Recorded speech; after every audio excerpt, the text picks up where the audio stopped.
విజ్ఞాన రూపంబు విస్తరింపగనించి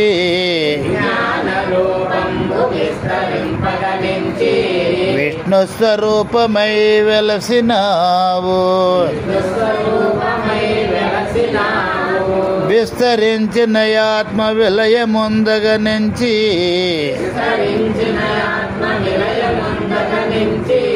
రుద్ర రూపంబునను అవతరించి సాక్షాత్కరంబుగా ప్రత్యక్షమనరించు పరమ పదమును చూపు పరమ పురుష. బ్రహ్మ విష్ణు రుద్రాది రూపుడైనావు.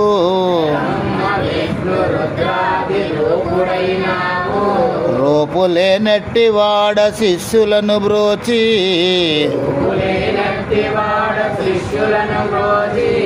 తక్షణమే మోక్షము సంగు పరబ్రహ్మమేవు.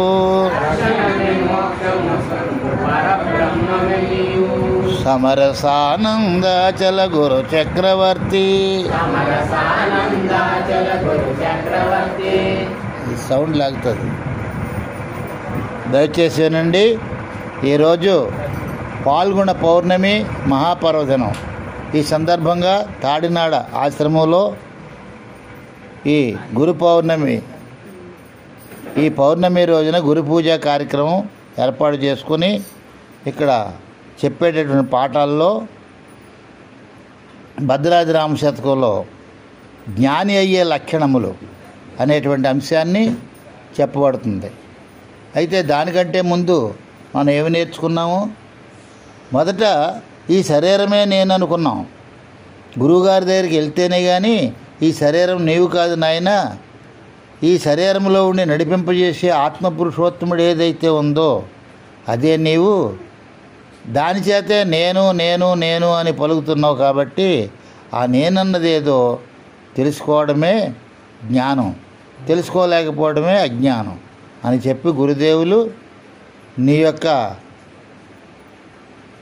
మోక్షాపేక్షను చూసి నీకు మంత్రోపదేశం చేసి మంత్రం, మంత్రార్థం, మంత్రమూలం, మంత్రరహస్యం, మంత్రస్థానాన్ని చూపించి మంత్రస్వరూపాన్ని కూడా జ్ఞానముద్ర చేత చూపించి నీ జ్ఞాననేత్రాన్ని తెరిపించి నీ యొక్క నిజస్వరూపాన్ని చూపించారు.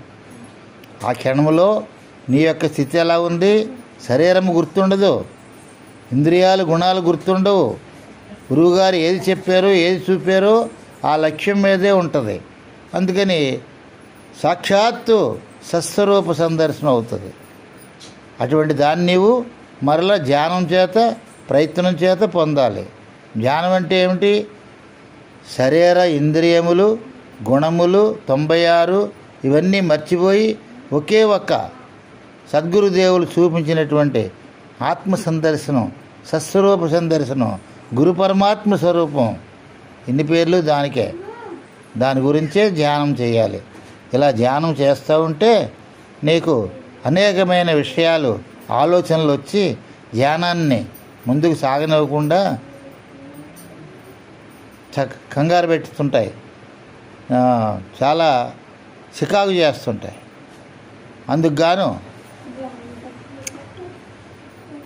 అర్జునుడు కృష్ణ పరమాత్మని అడిగాడు రెండోసారి ఉత్తర గీత చెప్పినప్పుడు, స్వామి ఇలాగ ధ్యానంలో నాకు అసలు ఆలోచనల వల్ల ధ్యానం నిలబడతలేదు, ఏమిటి నా పరిస్థితి చెప్పండి అని అడిగితే అప్పుడు అష్టాంగ యోగాలు చెప్పారు. నీవు చిన్నతనం నుంచి నేర్చుకున్న బాహ్య ఇంద్రియాలు, అంతరేంద్రియాలు, వాటి యొక్క ప్రవర్తన శరీర విషయ సుఖాల కోసం, ఆనందం కోసము, వ్యవహారిక రంగంలో కావలసిన అవసరాల గురించో అవి నేర్చుకున్నావు. ఇక్కడ అవి ప్రతిబంధకంగా ఉంటున్నాయి కాబట్టి వాటిని కొంచెం సముదాయించి విచ్చలవిడిగా వెళ్ళనివ్వకుండా ప్రశాంతతగా నిర్మలంగా ఉండేటటువంటి పరిస్థితిని ఏర్పాటు చేసి ఆ ఇంద్రియాల యొక్క విషయ గుణాలని నిగ్రహించాలి అని అష్టాంగ యోగంలో చెబుతూ మొత్తం 8 రకాల పాఠాలు కూడా చెప్పినప్పుడు అక్కడ ధారణ. ధారణ అంటే ధరించి ఉండుట. ఏం ధరించాలి? ఏం ధరించావు? తారక మంత్రం. ఆ తారక మంత్రం తన యొక్క సస్వరూపాన్ని మర్చిపోకుండా ఎప్పుడూ గుర్తు చేసేటటువంటిది తన మంత్రం. అది దాన్ని మర్చిపోకుండా స్మరించటం, దానిలో ఉన్న అర్ధభావన కలిగి ఉండటం. ఏముంది దాంట్లో? ఆత్మే నేను, ఆత్మే నేను. గురుదేవుడి వల్ల చూశాం కదా ఉపదేశం రోజుని. అదే నేను, ఆత్మే నేను అనే భావంలో మర్చిపోకుండా ఉండడమే ఈ ధారణ, ధరించి ఉండుట. ఏది ధరించావు? తారక మంత్రాన్ని ధరించి తద్భావన కలిగి ఉండడం. అలా ఎప్పుడైతే ధారణ కుదిరిందో ధ్యానం కుదురుతుంది. ఆ ధ్యానం చివరికి సమాధి స్థితికి తీసుకెళ్తుంది. అలా జరిగిందా? సరే, జరగలేదు కదా, మళ్ళీ పంచకోశాలు పాఠాలు చెప్తారు. సస్వరూపమనే ఆత్మయందు పంచకోశాలు ఆవరించున్నాయి. ఈ పంచకోశాలు ఆవరణ వల్ల నీ యొక్క నిజస్వరూపం తెలియబట్టలేదు. దాన్ని ఒక్కొక్కటి కూడా పరిశీలన చేసుకుని ఈ పంచకోశాలు జయించి ఆరవదైనటువంటి హిరణ్మయ కోశం నీవై మిగలాలి. ఇలా చెప్పుకుంటూ ఇవన్నీ చేయిస్తూ, మరి అది కూడా చాలకపోతే, అందులోనూ కూడా పేసవకపోతే సాధన చతుర్థ సంపత్తి అనే 4 సబ్జెక్టులు ఇవన్నీ చెప్పుకుంటూ నిన్ను మంచి సాధకుడుగా, మరి సస్వరూపాన్ని సంధానంలో మంచి అనుభవస్తుడిగా తయారు చేసుకుంటూ వస్తారు గురువుగారు. అటువంటి వానికి మరొకసారి గుర్తింపు కోసం చెబుతున్నారు. అటువంటి జ్ఞాన యొక్క లక్షణాలు, జ్ఞానయ్యే లక్షణాలు ఎట్లా ఉంటాయనే దానికి ఈ పద్యాలు ప్రారంభించారు. లైటింగ్ కనపడతలేదు, అవుతుందా? పద్యం ఏం చెబుతుందంటే, బ్రహ్మమందైత్మైక్య భావంబు దలసితే బ్రహ్మమాత్మైక్య భావంబు తెలిసితే బ్రహ్మమందాత్మైక్య భావంబు తెలిసితే అజ్ఞాన వృత్తులు అణగుచుండు. అజ్ఞాన వృత్తులు అణిగిన పిమ్మట అవివేక వృత్తులు అణగుచుండు. అవివేక వృత్తులు అణిగిన పిమ్మట అభిమాన వృత్తులు అణగుచుండు. అభిమాన వృత్తులు అణగిన పిమ్మట రాగాదులెల్ల విరాగమౌను. రాగములు పోయినప్పుడు కర్మలు తొలగును. కర్మలు తొలగ నిర్మల బ్రహ్మజ్ఞానియగును. బ్రహ్మమంద ఆత్మైక్య భావంబు తెలిసితే, బ్రహ్మం ఎవరు, ఆత్మ ఎవరు అంటే ఇక్కడ అర్థం చేసుకోవాలి. ఏమిటంటే, బ్రహ్మము అంటే నిర్గుణ పరమాత్మ, ఆత్మ అంటే శరీరం యందు వ్యవహారికంగా ఎరిగేటటువంటి ఎరుక. ఈ ఎరుకను ఆ నిర్గుణ బ్రహ్మమందు ఐక్యం చేస్తే నీవు బ్రహ్మస్వరూపుడవు, సస్వరూపుడవు, అద్వైత స్వరూపుడు అవుతావు. అప్పుడు నీకు అజ్ఞాన వృత్తులు అణుగుతుంటాయి. ఏమిటి అజ్ఞాన వృత్తులు? ఇంతకుముందు నేర్చుకున్నాయన్నీ శరీరానికి కావాల్సినవి, వ్యవహారానికి కావాల్సినవి, ఇవన్నీ కూడా అజ్ఞాన వృత్తులు. అయితే అవన్నీ చేయకుండా మరి ఎలా బ్రతుకుతాము? అన్నీ చేయవచ్చు, కానీ ఆ చేసే దానిలో భావన వేరే ఉంటుంది. ఇక్కడ జ్ఞానం తెలిసిన తర్వాత భావన ఒకలాగా ఉంటుంది, జ్ఞానం తెలియక ముందు చేసేటటువంటి పరిస్థితి భావన ఒకలాగా ఉంటుంది. ఈ శరీరం అనే ఆవరణలో ఉండేది ఆత్మని, శరీరాల్లో ఉండేది బ్రహ్మము. ఈ శరీరంలో ఉండే ఆత్మ అంతటా ఉండే బ్రహ్మము వేరు కాదు, రెండు ఒకటే. ఆత్మ బ్రహ్మములో ఒక భాగమనే ఐక్యము రావాలి, భిన్నత్వం నుండి ఏకత్వమునకు రావాలి. నాకు మోక్షం వస్తుందా, నాకు మోక్షం ఇచ్చేవారు ఎవరు, ఇలాంటి సందేహాలు తొలగిపోవాలి. అజ్ఞాన వృత్తులు, నేను జీవుడను, నేను దేహస్వరూపుడను, నేను జీవాత్మను, నేను దేహాత్మ గుణములను అని తన నిజస్వరూపం ఆత్మని తెలియకపోవడమే అజ్ఞానం సుమ. ఎప్పుడైతే తన నిజస్వరూపము ఆత్మని, ఈ ఆత్మ అంతటా ఉండే బ్రహ్మము ఒక్కటేనని ఐక్యభావం వస్తుందో అప్పుడు అజ్ఞానం తొలగిపోతుంది. మిగిలేది ఏముంటుంది? జ్ఞానము. అంటే తన నిజస్వరూపమైనటువంటి ఆత్మ స్వయంజ్యోతి ప్రకాశ స్వరూపమే. అది అంతటా అన్ని దేహాల్లోనూ నిండి ఉన్నటువంటి పరమాత్మ స్వరూపం ఏదైతే ఉందో అదే నీ సస్వరూపము అని ఆ విధంగా ఎప్పుడైతే నిశ్చయ జ్ఞానం కుదురుతుందో అప్పుడు అజ్ఞానం తొలగిపోయింది. అజ్ఞానం తొలగిపోయేసరికి అవివేకం తొలగిపోద్ది. అవివేకం అంటే ఈ జగత్తులో నిత్యమైనది ఏది, అనిత్యమైనది ఏది తెలుసుకోవడం ముఖ్యాంశం. మనం ఈ నేత్రాలతో చూసే సర్వ వస్తువులు కూడా కొంతకాలం ఉండి కొంతకాలానికి అనిత్యమైపోతాయి. మనం చూస్తూనే ఉంటాం. కానీ ఎప్పటికీ నిత్యంగా ఉండేటటువంటిది పరమాత్మ వస్తువు. అది మనం రాకముందు ఉంది, మనం వచ్చిన తర్వాత ఉంది, మనం పోయిన తర్వాత ఉంటుంది. అటువంటి పరమాత్మే నిత్యము, మిగతావన్నీ వచ్చిపోయేవి అని వాటి యందు ఆపేక్ష ఆసక్తి వదిలి ఈ సత్యమైన పరమాత్మే నిజమని దాన్ని తెలుసుకోవడానికి ప్రయత్నం చేయాలి, పరిశ్రమ చేయాలి. అయితే వదిలేయమన్నారని ఏం వదిలేస్తావు? నీ శరీరాన్ని వదిలేస్తావా? నీ సంసారాన్ని వదిలేస్తావా? నీ కుటుంబ విషయాలు అవన్నీ వదిలేస్తావా? ఏమి వదలక్కర్లేదు. అవి అనిత్యములైన విషయాలని గ్రహించడమే కానీ అట్లనేమి వదిలేయమని ఇక్కడ చెప్పలేదు. తన సస్వరూప శరీరం, తన సస్వరూపము శరీరం కాదు సుమా, ఇంద్రియములు కాదు, మనసు కాదు, బుద్ధి కాదు, వీటిని తెలుసుకునే తెలివి అయినటువంటి ఆత్మ పురుషోత్తముడు నీవు అని తెలిసినప్పుడు ఆత్మకు కనబడేవి అనిత్యములని తెలుసుకోవడమే వివేకము. ఆత్మకు కనబడడం ఏమిటి అంటే ఆత్మ ప్లస్ పరమాత్మ. ఆత్మ దేహేంద్రియాలతో వ్యవహరించినప్పుడు అది ఎరుక అని చెప్పబడుతుంది. మరి దేహేంద్రియాలతో వ్యవహరించకుండా ఉండినప్పుడు నిర్గుణ పరమాత్మ అని చెప్పబడుతుంది. రెండు ఒకటే. ధాన్యము బియ్యము ఒకటే. ధాన్యం ఉంటేనే బియ్యం వచ్చాయి, ధాన్యం లేకపోతే బియ్యం రావు. మరి ఆ ధాన్యం బియ్యం ఎలాగైనాయి? దానికి ఎంత పరిశ్రమ చేయాలి? ఆ మిల్లులో పోస్తే ఎన్నో అరల నుంచి వాటిల్లో నలిగి ఆ యొక్క రాపిడంతా తట్టుకొని ఎన్నో అరలలోంచి తిరిగి వచ్చి పైన ఉన్నటువంటి ఓకపరకను తొలగించుకొని ఆ తరువాత బియ్యపు గింజ మీద ఉన్నటువంటి తవుడు పొరను కూడా తొలగించుకోవడానికి ఇంకా అనేక చోట్ల అది రంగరించబడుతుంది. ఆ విధంగా రాపాడి తెల్లని శుద్ధమైన బియ్యంగా తయారై వస్తాయి. అప్పుడు దాన్ని మనం అనుభవించడానికి తీసుకుంటాం. అలాగే ఇక్కడ ఈ శరీర వృత్తులు చేస్తున్నటువంటి ఎరుక అది ఆత్మసత్తా గలదే, కానీ అది నిర్గుణ పరబ్రహ్మాన్ని ఎరగదు.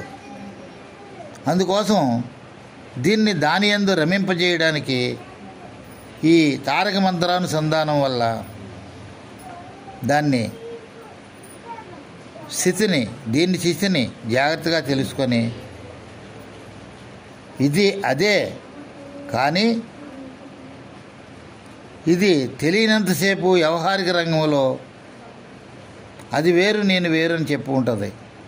సద్గురువు యొక్క ప్రబోధ చేత, సద్గురువు యొక్క జ్ఞాన ప్రబోధ చేత అదే నేను అదే అనే నిజం తెలియబడుతుంది.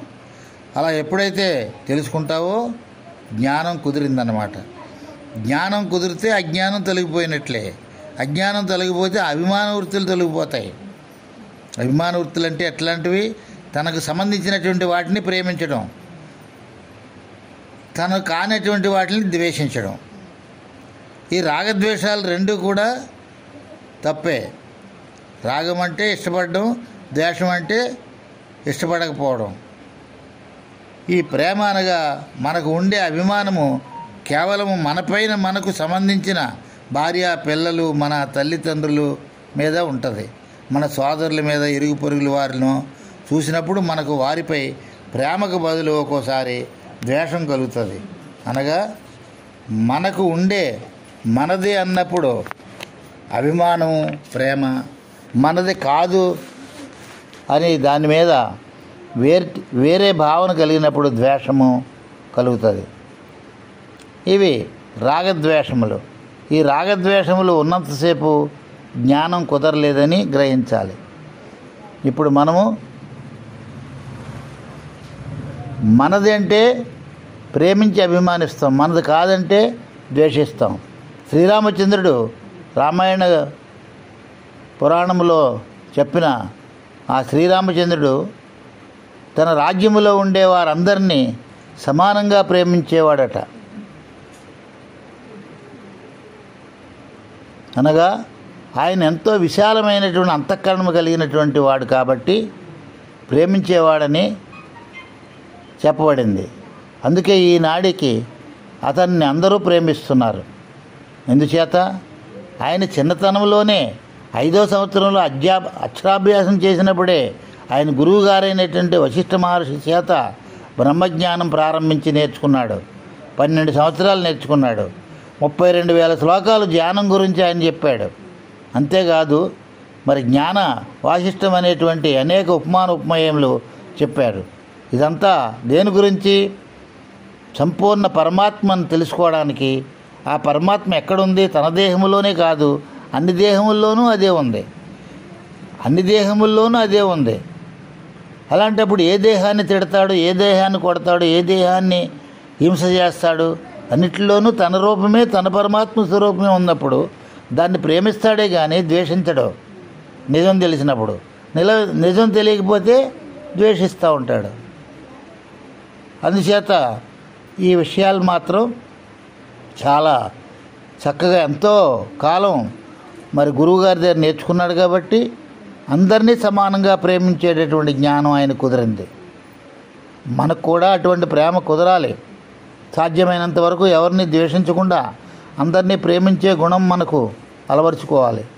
రాముడు గురువైనటువంటి వశిష్ఠుడి ద్వారా ఆత్మబోధన తెలుసుకొని దేహాత్మ బుద్ధిని విడనాడి, అంటే ఈ దేహమే నేననే అజ్ఞాన భావన విడనాడి ప్రపంచ ధ్యానం వదిలి, అంటే ప్రపంచ ఆలోచనలు తగ్గించుకొని ఆత్మతత్వమును ఎరిగి నేనైన ఆత్మస్వరూపం సర్వజీవుల్లో ఉన్నదని, అది నేను ఒకటేనని తెలుసుకొని శుద్ధ చైతన్య స్వరూపములో ఉన్నాడు. అదేవిధంగా మనము కూడా గురువుగారి దగ్గర శిక్షణ పొంది నేర్చుకున్నప్పుడు జన్మహేతు లక్షణాలు పరిశీలించినప్పుడు జన్మ ఎందుకు వస్తుంది, దానికి హేతువేంటి అని ముందు ఒక పద్యంలో చెప్పబడింది. మన స్వరూపము కూడా ఆత్మ అయినా అది మనకు తెలియలేకపోతుంది. మన స్వరూపం మరచి శరీరమే నేనని భావించటం, శరీర అభిమానంతో శరీర సంబంధమైన వాటిని ప్రేమించడం, నిత్యానిత్య వస్తువేకము లేక అభిమానం, అనురాగము, అవివేక వృత్తులతో కలిగి ఉండడం, రాగద్వేషాలతో అనేక కర్మలు చేయొచ్చు. వీటి వల్ల సుఖదుఖములు అనుభవిస్తూ ఉంటాడు. ఇప్పుడు మరి భార్యలో ఉన్నది పరమాత్మ స్వరూపమే, మరి తండ్రిలో ఉన్నది, తల్లిలో ఉన్నది, పిల్లల్లో ఉన్నది, అందరిలో ఉన్నది పరమాత్మ స్వరూపమే. ముందు నీ దేహంలో ఉన్నటువంటి నీ యొక్క సస్వరూపం సంపూర్ణంగా తెలుసుకున్నట్లయితే ఆ ఎదురుగా ఉన్నటువంటి సర్వ శరీరాల్లో ఉన్నటువంటి ఆత్మ పురుషోత్తముడే అని, తన స్వరూపమే అని అర్థమైనప్పుడు మరి ఇక భార్యను ఎప్పుడైనా కోపపడడం, కొట్టడం ఎప్పుడైనా చేస్తాడా? భార్యలో ఏముందని కొడతాడు? ద్వేషం ఉంటే కొడతాడు. ద్వేషం ఎందుకుంది? అజ్ఞానం వల్ల వస్తుంది. మరి వాళ్ళ పరిస్థితులు ఎలా ఉంటాయి? మరి జ్ఞాన మార్గంలో ఉన్నవాడు భార్యను కొడతాడు ఎప్పుడైనా? భార్యలో ఏముంది? తన స్వరూపమే ఉంది. పిల్లల్లో ఏముంది? తన స్వరూపమే ఉంది. తల్లిదండ్రుల్లో ఏముంది? తన స్వరూపమే ఉంది. అందుకని వాళ్ళందరినీ ప్రేమిస్తాడు. ద్వేషించవలసిన పని లేదు. మరి జ్ఞానం తెలిసినటువంటి వాడు ఇలా అందరినీ ప్రేమించినందువల్ల ఎంత ఆనందంగా ఉంటుంది, అందరికీ సుముఖంగానూ ఉంటుంది. కాబట్టి ఇటువంటి స్థితిలో ఉండిన మనకు గురువుగారు కర్మలను, రాగద్వేషములను, అభిమానములను, అవివేకములను, అజ్ఞానమును పోగొట్టేటటువంటి ఈ యొక్క ఆత్మజ్ఞానమును తెలియజేస్తూ కల్పితమైనటువంటి మాయనంతా తొలగించడానికి కావాల్సినటువంటి ప్రబోధ చెప్తూ మనకు తెలియజేసినప్పుడు మనం యథార్థముగా తెలుసుకున్న తర్వాత మనలోని మాలిన్యమును తొలగించుకొని శ్రీరాముడి వలె మనము కూడా అందరినీ ప్రేమించేటటువంటి స్థితి వస్తుంది. వాస్తవముగా మనము అందరినీ ప్రేమించినప్పుడే మనల్ని మనం ప్రేమించుకున్న వారు అవుతాం. నిర్మలమైన స్థితిలో ఉండగలుగుతాం. రాగద్వేషములు ఉన్నప్పుడు కర్మలు చేయడము, రాగద్వేషములు తొలగినప్పుడు మనోరూపములో సంకల్ప వికల్పములు చేయక నిర్మల బ్రహ్మజ్ఞాని అవుతాడు. ఈ నిర్మల బ్రహ్మజ్ఞాన స్థితి పొందటానికి మానసిక శారీరక వృత్తులు తొలగిపోవడానికి మనము గురువు గారి దగ్గర శ్రవణము జాగ్రత్తగా వినాలి. ఏదో వినేసి వదిలేయటం కాదు, మననం చేయాలి. విన్నదాన్ని మళ్ళీ మళ్ళీ గుర్తు చేసుకోవాలి. అవి నీకు గుర్తు రాకపోతే అదే సబ్జెక్టు నీ గ్రంథంలో ఉంటుంది, చూసుకుని మళ్ళీ తెలుసుకోవాలి. ఆ తర్వాత నిధి ఆచరించడం, ఆ పైన ధ్యాస అంటే అనుభవించడం. ఈ విధంగా విద్య పూర్తయి సందేహ రహితులయ్యే వరకు ఇది ఇతర శాస్త్రముల వల్ల అవసరం ఉండదు, చదవనక్కర్లేదు. ఇతర గురువుల దగ్గర కూడా అవసరం లేదు. ఎందుకనగా మనసు చలించిపోయే గుణము ఎక్కువ మనసుకు చక్కబట్టాలంటే గురువుకి తిరిగి ఎంతో బోధ చెప్పవలసి ఉంటుంది. అవిద్య పూర్తిగా తొలగిపోయి పూర్ణ విద్యావంతుడు అయ్యే వరకు గురువుగారి దగ్గర గురువును సాక్షాత్ పరబ్రహ్మ స్వరూపుడని అత్యంత భయభక్తులు కలిగి క్రమశిక్షణతో బోధ వినాలి. గురు బ్రహ్మ, గురు విష్ణు, గురుదేవో మహేశ్వర అన్నాం. ఆ బ్రహ్మదేవుడు, విష్ణుమూర్తి, ఈశ్వరుడు వచ్చి నిన్ను బోధిస్తాడా? నీకు బోధించడు. గురు సాక్షాత్ పరబ్రహ్మ అన్నాం. ఆ పరబ్రహ్మ స్వరూపుడే ఒక వ్యక్తి దేహములో ఉండి నీకు కావలసినటువంటి ఈ దేవరహస్యమైన పరమార్థాన్ని, నిన్ను నీవు మర్చిపోయిన విధానాన్ని నీకు మళ్ళీ తెలియజేయడానికి ఎంత పరిశ్రమ చేశాడు ఆయన నీకు చెప్పడానికి.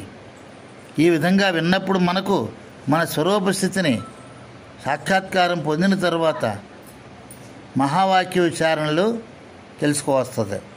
మహావాక్య ఉచ్చారణ అంటే ఇప్పుడు చెప్పుకున్న ప్రకారంగా, మరి ఇంతకుముందు చెప్పుకున్న ప్రకారంగా అన్ని సబ్జెక్టుల్లోనూ ఆరితేరి పాస్ అయ్యి మరి శరీరము నేను కాదని అందులో ఉండి నడిపింపజేసే ఆత్మపురుషోత్తముడే అనే నిజాన్ని తెలుసుకున్నప్పుడు అది అద్వైత స్థితి మరి అని చెప్పబడ్డది. అటువంటి అద్వైత స్థితి సంపూర్ణంగా పొందినప్పుడు ఇక్కడ ఒక కీలక రహస్యం ఉంది. ఈ భద్రాద్రామ శతకంలోనే చెప్పారు. అనేకాన్ని విడిచి ఏకత్వం పొందినటువంటి నీ యొక్క సమాధి స్థితి లేక హిరణ్య మయకోశ స్థితి, ఈ యొక్క సస్వరూపాన్ని సంధాన స్థితి, అనేకాన్ని విడిచి ఏకత్వం చేశావు. మరి ఈ అనేకం ఎట్లాంటివి? అవి సస్వరూపమైన ఆత్మయందు ఆవరించబడినటువంటి స్వరూప స్వభావాలు అని అర్థమవుతుంది. కానీ ఇక్కడ బాగా ఆలోచిస్తే అవి ఎలా వచ్చినాయి? ఈ శరీరం ఎలాగొచ్చింది? ఇంద్రియాలు ఎలాగొచ్చాయి? గుణాలు ఎలాగొచ్చాయి? ఇవన్నీ ఒక ఆత్మ ఉంటేనే అన్నిటివి వచ్చాయి. ఆత్మ లేకపోతే ఏది రాదు. ఆత్మయందు పంచభూతాలు, వాటి వల్ల మిశ్రముల వల్ల గుణాలు, మరి రకరకాల స్వరూప స్వభావాలు ఇవన్నీ ఏర్పడ్డాయి. ఆత్మ లేకపోతే అవన్నీ మారవు, అవన్నీ రావు. అంచేత ఇక్కడ శంకరాచార్యుల వారికి కాశీలో ఒక పరీక్ష వచ్చింది పరమశివుడి వల్ల. ఆయన గంగానది స్నానం చేసి వస్తున్నారు. ఆ వీధమట ఒక పంచముడు మాసిన వస్త్రాలతో, కళ్ళు కొండతో, కళ్ళు తాగిన వాసనతో, చింపిరితాలతో ఎదురొచ్చేస్తున్నాడు. వాళ్ళు బ్రాహ్మణులు కదా, శిష్యులు వాళ్ళంతాను. మరి ఈ మనిషిని చూసి తప్పుకో అన్నారు.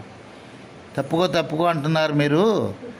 స్వామి ఒక్క మాట చెప్పండి, ఈ కనిపించే దేహం తప్పుకోవాలా, ఇందులో ఉండి నడిపింపజేసే ఆత్మపురుషోత్తముడు తప్పుకోవాలా? ఆ ఒక్క విషయం చెప్పండి తప్పుకోవడం ఏమిటో నేను చేస్తానన్నాడు. మిగతా శిష్యులన్నీ తెల్లబోయి చూస్తున్నారు. ఈ శంకరాచార్యులు వారు మాత్రం పరిశీలకుడు కాబట్టి గ్రహించి ఇటువంటి పరిస్థితి ఎక్కడ ఎదురు తగలలేదు, నేను చెప్పే బ్రహ్మసత్యం జగత్మిథ్య అనేటువంటి విషయానికి ఇది వ్యతిరేకంగా ఉంది, ఇది సామాన్యమైన పంచముడు కాదు, ఈయన సాక్షాత్ పరమేశ్వరుడే అని భావించి సాష్టాంగ నమస్కారం చేసి పరమశివుడిగా భావించి సాష్టాంగ నమస్కారం చేశాడు. అప్పుడు ప్రత్యక్షమై పరమశివుడు, నాయన అనేకత్వాన్ని విడిచి ఏకత్వం చేయటం సహజమే, కానీ అనేకత్వం మరి ఎలా వచ్చింది? బ్రహ్మసత్యం జగత్మిథ్య కాదు, అంతా ఒకటే, సర్వం కలిధ్వం బ్రహ్మ. ఎవరు ఊగెడుతున్నారు?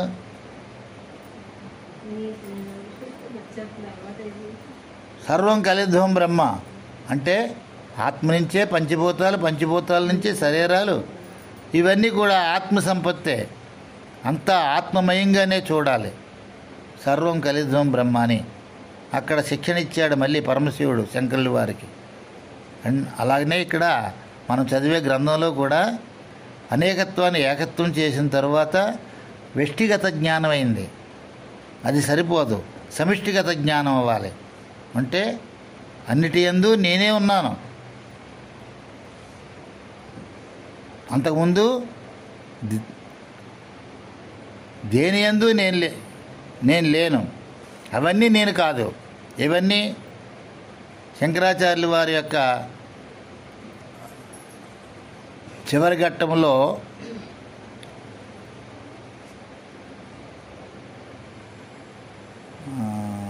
ఏమిటది నిర్వాణ షట్కం అనేటువంటి ఘట్టంలో చెప్తారు. ఏమని? ఈ ఇంద్రియాలు నేను కాదు, ఈ మనసు నేను కాదు, ఇవన్నీ చెప్పడానికి ఓ పద్యం మన పుస్తకంలో ఉంటుంది. అహం దేహో నేంద్రియాణాంచరంగం అహంకార ప్రాణవర్గో నబుద్ధి దారాపుత్ర క్షేత్ర విత్తాది దూరసాక్షి నిత్యం ప్రత్యేగాత్మ శివోహం.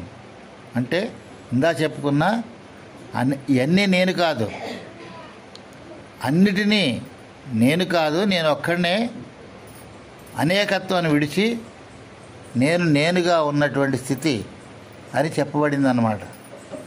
అటువంటి వ్యష్టిగత జ్ఞానం వద్దని సమిష్టిగత జ్ఞానంగా నేర్చమని మళ్ళీ పరమశివుడు చెప్పగా, అప్పుడు మళ్ళీ సర్వం కలిధ్వం బ్రహ్మ అనేటువంటి అంతటా అన్నిటి యందు వాటి యందు నేను లేను, అవి నేను కాదు అని చెప్పినటువంటి ఆ జ్ఞానమే మరలా అన్నిటి యందు నేనే ఉన్నాను.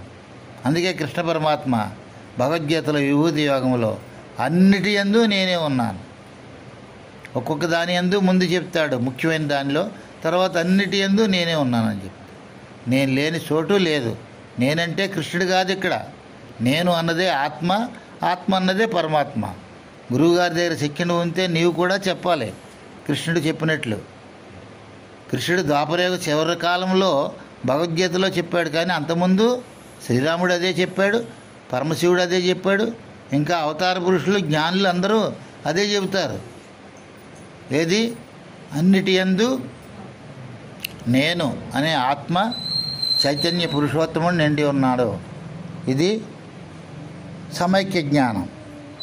ఇటువంటి సమైక్య జ్ఞానం పొందినటువంటి ఆ సాధకుడు, ఆ శిష్యుడు, ఆ యొక్క బ్రహ్మజ్ఞాని, ఆ యొక్క అద్వైత స్వరూపుడికి 4 గ్రంథాలు, 4 ప్రశ్నలు, 4 సర్టిఫికెట్లు ఇస్తున్నాయి. ఏమిటయ్యి? ప్రజ్ఞానం బ్రహ్మ అంటే ఏమిటి నీకు తెలుసా? నీ దగ్గర జవాబు ఉందా అని ప్రశ్న ఉంటే నీవు గొప్పవాడివి అని నీకు సర్టిఫికెట్ ఇవ్వటం. తర్వాతది అహం బ్రహ్మస్మి అంటే ఏమిటి? దాని అనుభవం నీ దగ్గర ఉందా? దాని దగ్గర సమాధానం ఉందా? దాని యొక్క నిజం ఉంటే నీవు సరే, లేకపోతే సవరించుకోవాలి అని ప్రశ్నించి తర్వాత సర్టిఫికెట్ ఇవ్వడం అన్నమాట. తర్వాత ఏమిటి? తత్వమసి. తత్వమసి అంటే ఏమిటి? దాని యొక్క అర్ధభావన, అనుభవం, స్థితి నీ దగ్గర ఉందా? ఉంటే సరే, లేకపోతే దాన్ని మళ్ళీ నేర్చుకోవాలి. అటువంటి స్థితి నీకుంటే మంచిదే. దాని సంగతి నీకు తెలుసా అని ప్రశ్నించడం ఒకటి. ఆ అనుభవం నీకుండి దాని వాడవైతే ఆ ఒక సర్టిఫికెట్, ఆ వాక్యం అన్నమాట. తర్వాతది ఐమాత్మా బ్రహ్మ. ఐమాత్మా బ్రహ్మ అంటే అంతయు బ్రహ్మమే. అంతయు బ్రహ్మమే అని చెప్పేయడం సులువే. కానీ దాన్ని మళ్ళీ పిహెచ్డి చేసి పరిశీలన చేస్తే అంతటా బ్రహ్మం ఉండదు. ఉపాధులు యందు మాత్రమే ఉంటుంది ఆత్మ. ఏ ఉపాధి ఉందో ఆ ఉపాధి ఎందే ఉంటుంది, కానీ ఉపాధి లేని చోట ఆత్మ ఉండదు. కానీ ముందు అంతయు బ్రహ్మమే. ఎంతో చెప్పుకున్నట్టు సమిష్టి జ్ఞానం తరపున మరి అన్నిటి యందు నేనే ఉన్నాను, అన్నీ నాలోనే ఉన్నాయి అనేటువంటి సమిష్టి జ్ఞానం చెప్పడానికి అంతయు బ్రహ్మమే అనేటువంటి అనుభవ జ్ఞానం నీ దగ్గర ఉందా? ఉంటే సరే, అది ప్రశ్న. ఉంటే మంచిదే, నీవు గొప్పవాడివే అని నీకు సర్టిఫికెట్ ఇవ్వటం. ఈ విధంగా 4 మహావాక్యములు, వాటి యొక్క వివరణ ఎరుగు పరిపూర్ణ పుస్తకంలో బాహ్యాంతర అర్థాలు రాయబడ్డాయి. వాటిల్లో చదివి తెలుసుకోవాలి. ఓసారి చదివేశాం అయిపోయింది అనుకుంటే కాదు, మళ్ళీ తిరిగి చెప్పగలగాలి. తిరిగి చెప్పగలిగినట్టే అప్పుడే ఆ పాఠం వచ్చినట్టు. పాఠం వస్తే సరిపోయిందా? ఆ స్థితి, ఆ అనుభవం నీకు తెలియాలి కదా. ఇది స్కూల్లో పెళ్ళోళ్ళు అయితే చక్కగా చూసిరాత రాసి చూడకుండా అప్పచెప్పేసి ఆ వేళకి అయిపోయింది పక్కన పెట్టేస్తారు. మళ్ళీ మర్నాడు కొత్తదే. మళ్ళీ అది కూడా అంతే, అలా చెప్పుకుంటూ వెళ్ళిపోతారు. ఆ పుస్తకంలో ఉన్న 10 పాఠాలు కూడా 10 నెలల్లోనూ పూర్తి చేసేస్తారు. ఆఖరిన రోజుని అది పరీక్షలు రాస్తారు. ఆ పరీక్షల్లో జాగ్రత్తగా మళ్ళీసారి చదువుకుని ఆ ప్రశ్నలకు సమాధానాలు చెప్పేస్తే అయిపోయాయి. క్లాస్ పాస్ అయిపోయాడు. ఇక్కడ అలా కాదు, ఇది అనుభవంతో కూడినటువంటిది. ఎప్పుడు అడిగితే అప్పుడు చెప్పాలి. ఆ వేళ చెప్పేస్తే సరిపోయింది అక్కడ. కానీ ఇక్కడ అలా కాదు, ఎప్పుడు ప్రశ్న ఎదురైనా చెప్పగలగాలి. అనుభవాన్ని ఎప్పుడూ కలిగి ఉండాలి. అందుకోసం ఎంత పరిశ్రమ చేయాలంటే నూరుకు తాగేయాలి. ప్రతి అంశాన్ని, ప్రతి పాఠాన్ని పనులు చేసుకుంటానే ఉండాలి. ఆ భావంలోనే ఉండాలి, ఆ ఆలోచనలోనే ఉండాలి, ఆ స్థితిలోనే ఉండాలి. అది సంగతి. అది మహావాక్యముల విచారణ తర్వాత పాఠం వస్తుంది. మరి అందులోకి వెళ్తే మళ్ళీ 1 గంట పడుతుంది. వెళ్దామా, ఆగుదామా? చెప్పాలి సభవారు. మా ఇష్టమేంటి, వెళ్ళిపోతున్నాను. ఈ మహావాక్యములు అనేటువంటివి ఇంతకుముందు చెప్పుకున్నాం కదా. సర్వం కలిధ్వం బ్రహ్మ అని చెప్పుకున్నాం. బ్రహ్మసత్వం జగత్మిథ్య అని చెప్పుకున్నాం. ఓం ఏకాక్షర బ్రహ్మం అని చెప్పుకున్నాం. ఏకం అనేకం భవతి, అనేకం ఏకం భవతి, ఇలా ఎన్నో వాక్యాలు ఉన్నాయి. ఇవన్నీ కూడా మామూలు వాక్యాలు. కానీ మహావాక్యములు అనేటువంటి పేరు వాటికి రాదు. జీవబ్రహ్మలకు, ఆత్మబ్రహ్మలకు ఏకత్వం చెప్పేది ఏదైతే ఉందో అది మహావాక్యం. అంటే జీవబ్రహ్మలకు, ఆత్మబ్రహ్మలకు భేదము లేదని చెప్పేది మహావాక్యాలు. అంటే అనుభవపూర్వకమైనటువంటి నిజాలని అర్థం. ఇవి ప్రాచీన రుచులు 4 వేదముల్లో సారమంతా తీగ ఒక్కో వేదములో ఒక్కో వాక్యమును చెప్పినారు. ఈ వేదాంత సారమునకు అంతా కూడా మూలస్థానం, సస్వరూపం ఏదైతే ఉందో అది మహావాక్యములుగా మనకు తెలియజేస్తాయి. మొదట ఋగ్వేదము ప్రజ్ఞానం బ్రహ్మం అనే వాక్యాన్ని చెప్పింది. యజుర్వేదము అహం బ్రహ్మస్మి అనేటువంటి వాక్యాన్ని చెప్పింది. సామవేదము తత్వమసి బ్రహ్మం అనే వాక్యాన్ని చెప్పింది. అధర్వణ వేదము ఐమాత్మ బ్రహ్మ అనే వాక్యాన్ని చెప్పింది. ఇలా ఒక్కొక్క వేదము ఒక్కొక్క వాక్యమును చెప్పారు. వాక్యములను ఆయా వేదముల్లోని సారాంశము తీసుకొని చెప్పినటువంటి ఆ మహావాక్యములు ప్రతి వేదములోనూ 3 కాండలు ఉంటాయి. ఉపాసన కాండ, కర్మకాండ, జ్ఞానకాండ అని. దైవాన్ని ఎలా ఉపాసన చేయాలి? ఉపాసనా కాండ. దైవమును ఏ విధంగా కర్మలు చేసి తృప్తిపరచాలో కర్మకాండ చెబుతుంది. దైవం అంటే ఏదో, అది ఎక్కడ ఉందో, అది ఏం పనులు చేస్తుందో, అది జ్ఞానకాండ. ఈ విధంగా మన జీవితంలో కూడా మనము మొదట కర్మకాండలో జీవిస్తూ ఉంటాం. దైవం అంటే ఏమిటో తెలుసుకొని తరువాత దైవాన్ని ఉపాసిస్తుంటాం. చివరకు అన్నీ తెలుసుకుంటూ అన్నిటికీ మూలముగా ఉండే ఆత్మయే నేనని, తానే బ్రహ్మమని తెలుసుకునే జ్ఞానిగా మారతాడు. మనం ఇప్పుడు కర్మకాండ ఉపాసనాకాండ పూర్తి చేసుకుని, కర్మకాండ అంటే భక్తి మార్గం చేయటం, ఉపాసనాకాండ అంటే ఒక నచ్చిన దైవాన్ని ఏర్పాటు చేసుకుని అన్నిటి యందు ఆ దైవాన్ని భావిస్తూ ఉపాసన చేయటం, ఆయన మీదే స్తోత్రాలు, ప్రార్థనలు, మంత్రాలు, ఇంకన్నీ పూజలు, అది ఉపాసనాకాండం పూర్తి చేసుకుని మనం జ్ఞానకాండలోకి వచ్చాం. ఆత్మస్వరూపాన్ని అనగా నిన్ను గురించి ఏమని చెప్పారో తెలుసుకుందాం. ఋగ్వేదములో ఐత్రోపనిషత్తులో ప్రజ్ఞానమే బ్రహ్మం అనేటటువంటి వాక్యం చెప్పబడింది.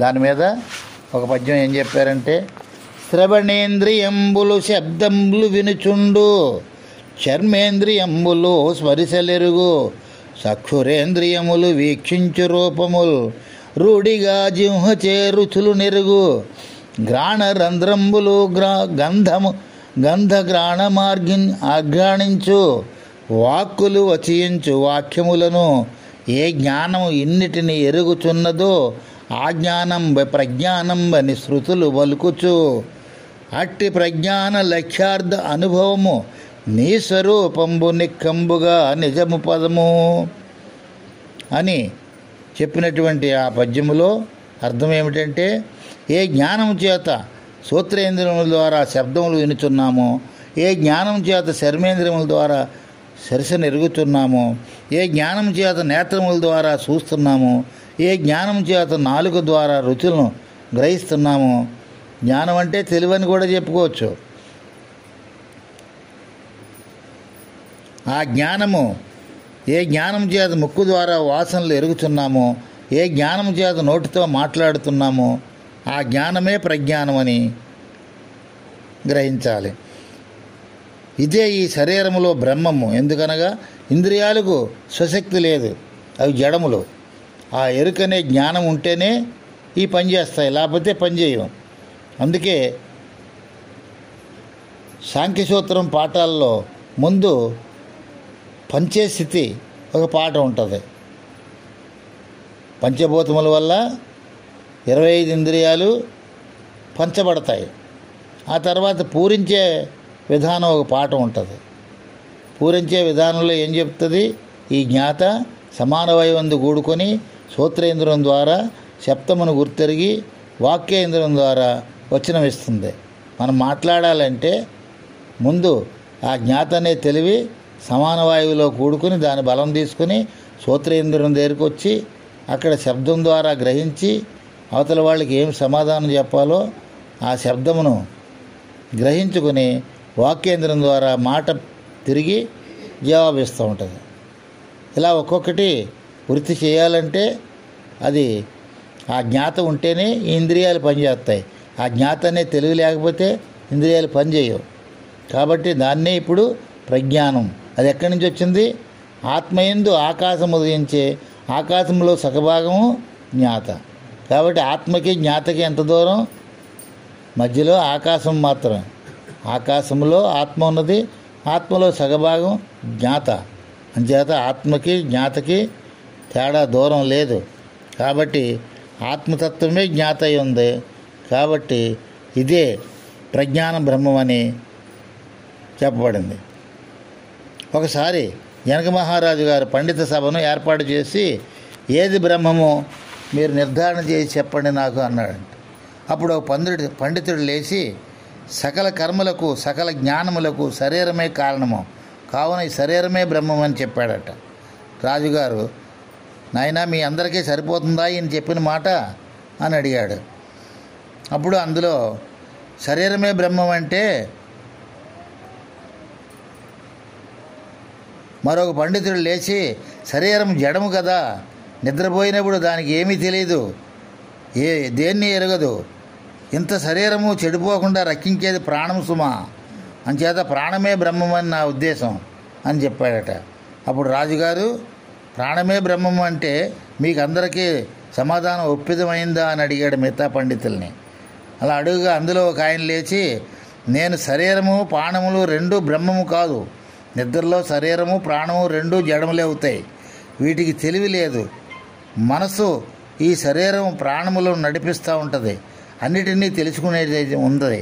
కావున మనసే బ్రహ్మమని చెప్పాడంట ఆ పండితుడు. అందుకు రాజుగారు మళ్ళీ మిగతా పండితులందరినీ, మీ అందరికీ మనసే బ్రహ్మం అంటే సరిపోతుందా అని అడిగాడు. అప్పుడు మరొక పండితుడు లేచి, మనసు బ్రహ్మము కాదు, అది నిరంతరము అనేక సంకల్ప వికల్పాలతో తిరుగుతూ ఉంటుంది. దానికి నిర్ణయించే శక్తి లేదు, నిర్ణయించే జ్ఞానము లేదు, విశిక్షణ జ్ఞానము లేదు. సర్వము తెలుసుకునే బుద్ధి ఒకటి ఉంది, అదే బ్రహ్మము, విశిక్షణ జ్ఞానంతో ఉంటుంది అని చెప్పాడు ఆ పండితుడు. అప్పుడు మరల రాజుగారు మిగతా పండితులందరినీ, మీకందరికీ బుద్ధి బ్రహ్మం అంటే సరిపోయిందా, ఒప్పుకుంటారా అని అడిగాడు. అప్పుడు అందులో మళ్ళీ ఒక పండితుడు లేచి, నేను బుద్ధి బ్రహ్మం అంటే ఒప్పుకోను. ఈ బుద్ధి ఒక అవస్థల్లో ఉంటుంది, మరొక అవస్థల్లో ఉండదు. ఇది శరీరము, ఇంద్రియ, ఇది ప్రాణము, ఇది శరీరము, ఇది ప్రాణము, ఇది మనస్సు, ఇది బుద్ధి అని వీటికి విలక్షణగా ఉండేటటువంటి వీటన్నిటినీ ఏదైతే తెలుసుకుంటుందో అదే జ్ఞానము, అదే బ్రహ్మమై ఉంది అని చెప్పాడట. అప్పుడు ఈ శరీరములో పెద్ద వస్తువు అన్నిటికంటే అదే, అన్నిటినీ నడిపింపజేసేది, అన్నిటినీ ఎరిగేది అది. కావున ప్రజ్ఞానమే బ్రహ్మం అని చెప్పాడంట ఆ పండితుడు. అప్పుడు అలా చెప్పగా రాజుగారు మిగతా పండితులందరినీ కూడా ప్రజ్ఞానమే బ్రహ్మమని నిర్ణయించినారు. ఈ ప్రజ్ఞానమే సకలేంద్రియాల్లోకి వెళ్ళి సకలమును ఎరుగుతున్నది కాబట్టి ఇదే అన్నిటికీ కర్త. నేను విన్నాను, నేను స్పర్శించాను, నేను చూశాను, నేను రుచులను ఎరిగినాను, నేను వాసన చూశాను, నేను మాట్లాడినాను, ఇలా ప్రతిదానికి నేను అనే ప్రజ్ఞ ఏదైతే ఉందో కర్తృత్వం వహిస్తూ ఉంది. కావున ఈ ప్రజ్ఞానమే బ్రహ్మమని, ఈ శరీరములో ప్రజ్ఞయే అన్నిటికంటే పెద్దది కాబట్టి ఇదే బ్రహ్మ పదార్థమని, ఇదే పెద్దదని అక్కడికి అర్థాన్ని నిలబెట్టారు. ఒకటి అయిందయ్యా, ఇంకోటి వెళ్దామా? తర్వాత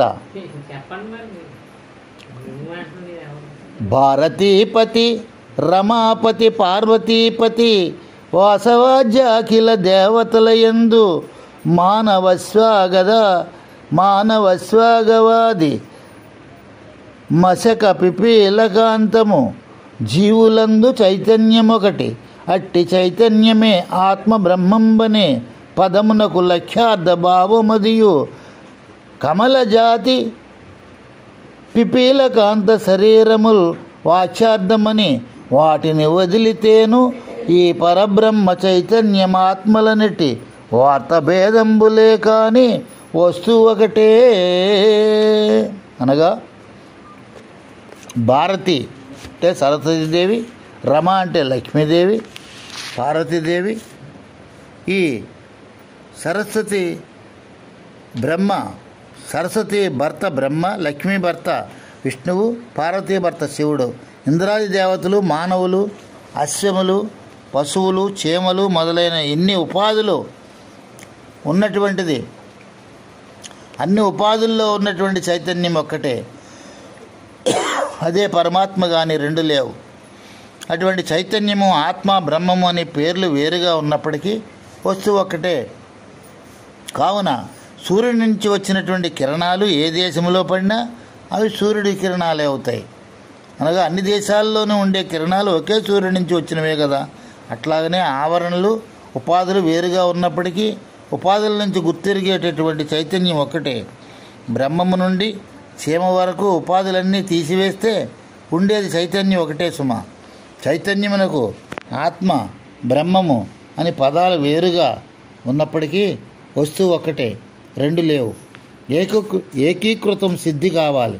వేదశాస్త్ర పురాణాలు ఒకటి కాదు అంటే ఒకటి అవునంటూ ఉంటాయి, ఒకటి అవునంటూ ఉంటే ఒకటి కాదంటూ ఉంటాయి.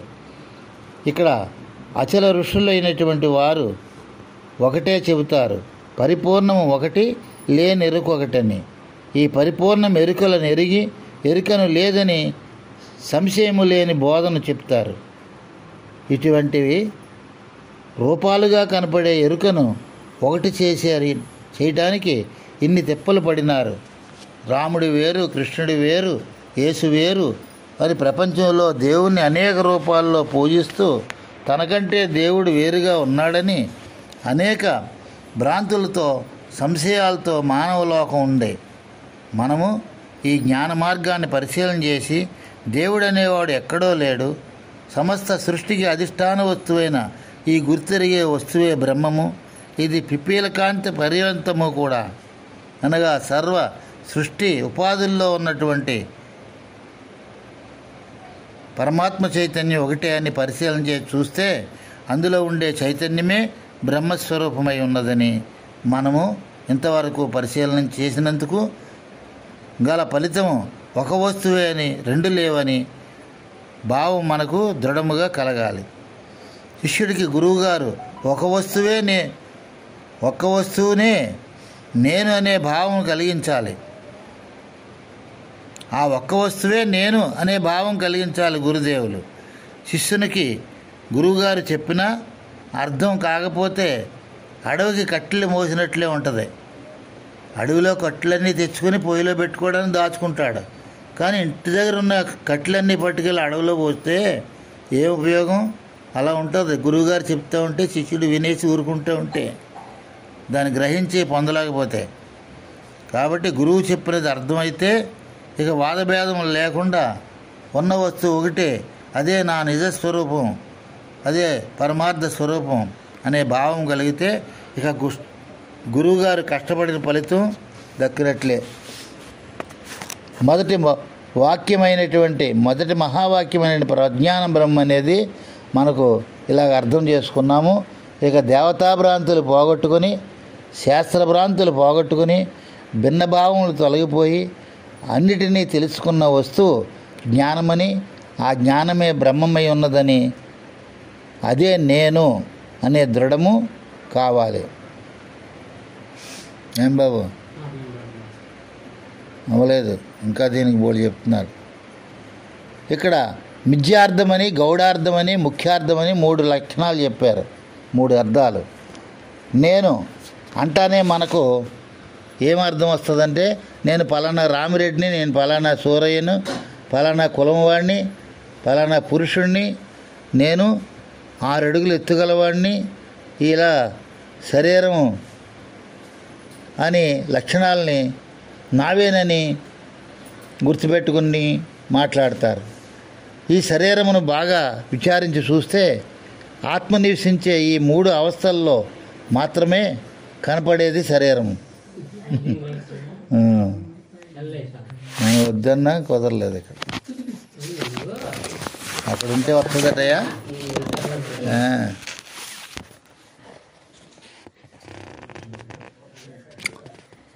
ఈ 3 అవస్థల్లో కనపడేటటువంటి శరీరము 4 పాదాలు, ఆత్మకు 4 పాదాలు ఉంటాయి. జాగ్రత్త అవస్థ, స్వప్నావస్థ, తురియావస్థ. ఈ 4 అవస్థల్లో అనుభవించేది విధానంలో స్థూల శరీరం ఒకటి, స్థూల శరీరము ఒకటి. ఈ స్థూల శరీరమునే నేను అని మిగతా అవస్థలు విచారించకుండా జాగ్రత్త అవస్థలో కనబడే ఈ స్థూల శరీరము నేను అనుకుంటుంటాడు తెలియక అజ్ఞానం చేత. ఈ విధంగా అనుకోవడమే మిథ్యాభావం అంటారు. ఇది మిథ్యార్థమని మొదటి ప్రశ్నకి జవాబు అన్నమాట. తర్వాత ఇది చనిపోయిన తర్వాత మిథ్య కాదు, బ్రతికి ఉన్నప్పుడే ఇది మిగతా అవస్థల్లో పనిచేయదు కనుక మిథ్య. ఇటువంటి శరీరమునే నేను అని వాదిస్తారు కనుక ఇది మిథ్యావాదము. ఇక గౌడార్థవాదము. నేను అనే దానికి గౌడార్థం ఎట్లా వర్తిస్తుందంటే, నేను ఏ జన్మలో ఏ పాపం చేశానో ఈ జన్మలో అనుభవిస్తున్నాను, ఇప్పుడు చేసిన పాపాలు ఏ జన్మలో అనుభవించవలనో అని ముందు జన్మలను వెనుక జన్మలను ఒప్పుకుంటూ సూక్ష్మ శరీరం నేననుకోవడం గౌడార్థము. ఈ స్థూల శరీరము జన్మలను ఎత్తదు. ఎందుకనగా ఇది ప్రతి జన్మలోనూ పంచభూతములతో కలిసిపోతుంది. ఇక జన్మలను ఎత్తుకుని పోయేది ఏంటంటే సూక్ష్మ శరీరం. ఇదే నేనని అనుకుని అభిమానంతో మాట్లాడుతూ పోవడం ఇది గౌణార్థము. స్థూల శరీరమును అభిమానించడం మిథ్యావాదము, సూక్ష్మ శరీరమును అభిమానించడం గౌణార్థము. ఇక ముఖ్యార్థము దీనికి ఈ స్థూల సూక్ష్మ శరీరాలు ఆత్మకు తెలియబడుతున్నాయి. ఆత్మ ద్రష్టగా ఉండి ఇవి దృశ్యములుగా ఉంటూ ఉంటాయి. కావున అహం అనే పదానికి ఏది నిజమైన అర్థము అనగా వీటన్నిటినీ గుర్తెరిగే స్వరూపమైన ఆత్మకే అహం అనే పదము అర్థం వస్తుంది. మిగతా వాటికి అహం అనే పదానికి అర్థం రాదు. శరీరము అహము అని అనలేదు, నేనని అనలేదు. శరీరం అది జడము. అహం అనే గుణము దీనికి ఉంటే పూడ్చేటప్పుడు కాల్చేటప్పుడు ఎందుకు నన్ను ఇలా చేస్తున్నారని అడుగుతుంది. నన్ను అడుగుతలేదు కాబట్టి దానికి అహం అనే శక్తి లేదు. ఎందుకు లేదనగా ఈ స్థూల శరీరమునకు అనే గుణము లేదు. ఆత్మ నిర్వికారము కావున శరీరమును వదిలిపెట్టి ఇది అనలేదు. శరీరంలో ఉండినప్పుడే ఆత్మ కూడా అనగలుగుతుంది. శరీరాన్ని కలిసి ఉన్నప్పుడే అంటది. శరీరాన్ని విడిచిపెట్టినప్పుడు ఆత్మ కూడా పలకడానికి సావకాశం లేదు. ఇది స్థూల శరీరమని, ఇది సూక్ష్మ శరీరమని ఏ చైతన్య స్వరూపమైన ఆత్మ తెలుసుకుంటుందో అది అహం అనే పదానికి ముఖ్యార్థం. ఈ నిజార్థం ఎప్పుడు తెలుసుకుంటాడో అప్పుడు ఇది బ్రహ్మం అవును. ఈ స్థూల శరీరమును బ్రహ్మమని అనరాదు, అన్నా కూడా చెల్లదు. మనస్సు బ్రహ్మమన్నా చెల్లదు. ఇది ఎప్పుడూ మార్పు చెందుతూ ఉంటుంది. కావున ఏ రూపములో అహం బ్రహ్మస్మి అనేటువంటి సాక్షిగా స్వరూపమైనటువంటి ఈ ఆత్మస్వరూపాన్ని తెలుసుకున్నప్పుడు అహం బ్రహ్మస్మి అనాలి. అంటే నేనే ఆత్మపురుషోత్తముణ్ణి అనే నిజ వాక్యం. ఈ మధ్యలో ఆ మాటలతో అహం బ్రహ్మస్మి అంటే అది వాచా వేదాంతం అవుతుంది, కానీ దానికి సరైనటువంటి అర్థం ఉండదని అర్థం. ఇంతవరకు 4 వాక్యాల్లో ఒక వాక్యం చెప్పుకోవడం జరిగింది. తర్వాత వాక్యాల గురించి మరోసారి చెప్పుకుందాం.